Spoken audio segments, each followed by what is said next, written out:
करेरा में निर्माणाधीन bus stand क्षेत्र में बरसों से रह रहे लोगों के घरों पर आज नगर परिषद प्रशासन की हिटैची चली और लोगों के आशियाने जमी जोत कर दिए गए। आज कार्रवाई में वह लोग भी चपेट में आए जो 30 साल से यहां रह रहे थे, जो अपने पास शासन का पट्टा और जमीन की नोटरी की बात भी कर रहे थे। अपना आशियाना उजड़ते देख लो, कुछ तो जेसीबी के नीचे तक लेट गए, लेकिन मौके पर मौजूद एसडीएम, एसडीओपी और पुलिस बल ने उन्हें अलग कर मकानों पर जेसीबी चलवा दी। कहा जा रहा है कि यह मकान अतिक्रमण में थे, जबकि वह जिनके मकान उजड़े हैं अपनी आंखों में आंसू और बेबसी लिए गुहार लगाते रहे कि उनके आशियाने न उजाड़े जाएं। बरसों से वह इस जमीन पर रहते आ रहे हैं। तो पहले आपको सुनाते हैं उन लोगों की जुबानी जो इस अतिक्रमण मुहिम में अब बेघर हो गए हैं। रावत साहब जी कहना है कि हमारी व्यवस्था की जाए, कहीं 4 बच्ची मकान लेके चलो। मेरे पास न तो कोई जमीन है, न जायद, न मकान, न घर, कुछ नहीं है साहब। यही था मेरा, मजदूरी करता हूँ, पल्लेदारी नहीं है साहब। महाराज मैंने मोल लिया था 30,000 रुपए का। ये तो आपने किससे 30,000 रुपए में मोल लिया था? ये बस्ती का कोई बरेटा था, उससे लिया था। किस गाँव का? बस्ती में रहता है वो अभी है? कोई उसने कागज दिए थे 30,000 रुपए? कुछ नहीं दिया था साहब उसने। आपने उसको 30,000 रुपए दिए और उसने आपको से बोल दिया कि इधर बना लो। मेरी गारंटी, नीचे वाला कोई नहीं रोका। हमारा बरसों से कब्जा है। जब सब जगह घूमे साहब, सबने मोबाइल बंद कर ली। प्रशासन बहुत दिनों से कह रही थी हमसे कि आपको दी जाएगा, आप घबरा मत, दिलवाएंगे, आपकी व्यवस्था करेंगे। किसी ने कहीं आए, किसी ने नहीं सुनी हमारी। पहले भितरवारे साहब 20 साल से यहीं रहता हूँ। 20 साल से रह रहे थे आप? जी, वोटर कार्ड है मेरे पास, परिवार ID सब कुछ है मेरा यहाँ का।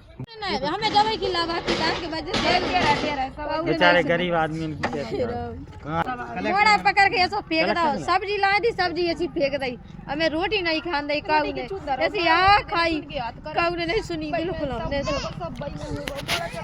3-4 साल हुई हैं।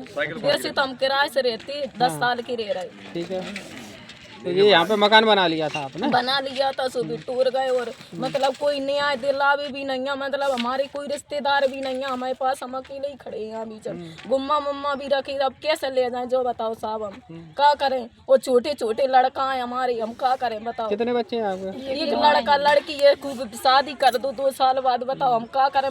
कोई नहीं सुनी उसने भी। बोले हमारे लिए हाथ पकड़ पकड़ के बाहर निकाल दे। लड़का को भी दाबो चाह रहे थे लड़का के लाने भी।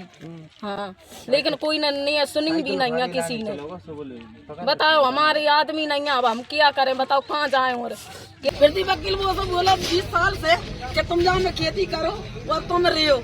मैं छोटे छोटे मोड़ा आते तो जाने एक घर वोटर हुआ था कहीं ते बना लो तुम समय कछु आदमी दिक्कत नहीं करो। पैसे दिए थे पैसे दाए थे मैंने तो खेती करती मैं वही काटा जाता जो। कितने रुपए दिए थे?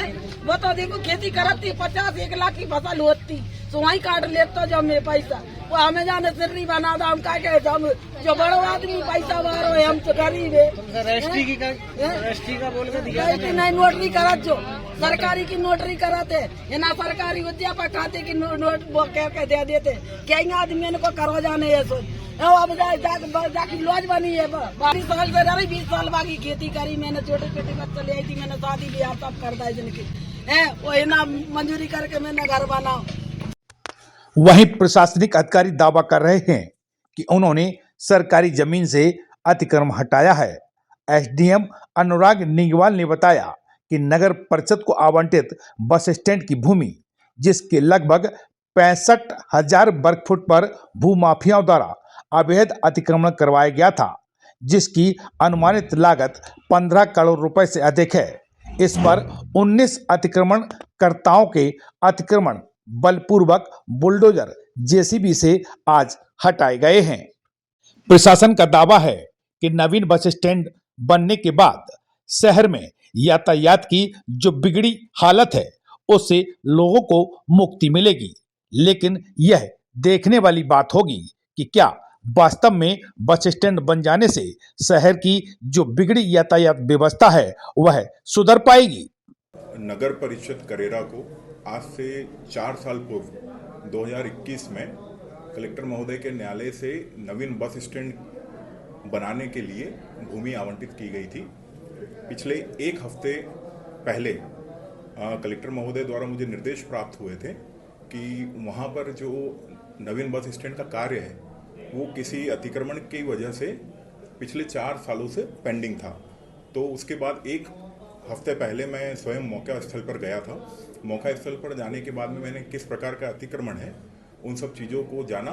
तत्पश्चात नगर परिषद में संयुक्त बैठक ली गई, जिसमें मैंने पिछले 4 सालों में जो अतिक्रमण करता है उनके विरुद्ध किस किस प्रकार की कानूनी कार्रवाई, नोटिस, बेदखली इत्यादि हुआ, उन सब का अध्ययन किया। तत्पश्चात एक नए सिरे से अतिक्रमण हटाने के लिए वैधानिक कार्रवाई पूर्ण करने हेतु मैंने सभी को नोटिस जारी करने के लिए नगर परिषद सीएमओ को आदेशित किया। नोटिस जारी करने के उपरांत कुछ जवाब आए, कुछ नहीं आए। उस पर एविक्शन ऑर्डर सीएमओ ने किया और आज दिनांक 15 दिसंबर 2025 को सभी को मौके से बेदखल करने का निर्णय लिया गया, जिसमें पुलिस, राजस्व और नगर परिषद की संयुक्त टीम ने मौके से लगभग 19 अतिक्रमणकर्ताओं को 65,000 वर्ग फुट की भूमि से, जिसकी अनुमानित बाजार मूल्य 15 करोड़ रुपए बताई जा रही है, से मुक्त किया। अब सवाल यह उठता है कि जब 2021 में बस स्टैंड के लिए यह भूमि आवंटित कर दी गई थी तो 2021 से 2025 के बीच अधिकारियों को इसे अतिक्रमण मुक्त कराने का ध्यान क्यों नहीं आया? जब यहां पर कब्जे हो रहे थे तो इन अतिक्रमणकारियों को उसी वक्त प्रशासनिक अधिकारियों ने क्यों नहीं रोका? शहर के जो भूमाफिया सरकारी जमीन को अपना बताकर रजिस्ट्री करा देते हैं, उस वक्त शासन और प्रशासन के अधिकारी क्यों ध्यान नहीं देते हैं? 20 से 30 साल से रहने वाले लोगों को आखिर इस तरह से बेदखल करना कहां तक उचित है? एक और शासन सरकारी जमीन पर कब्जा वाले लोगों को उनको आशियाना बनाने और उनका पट्टा देने की बात करती है, लेकिन ये करेरा है जहां बरसों से रह रहे लोगों को इस तरह से कड़कती सर्दी में बेदखल किया जाता है।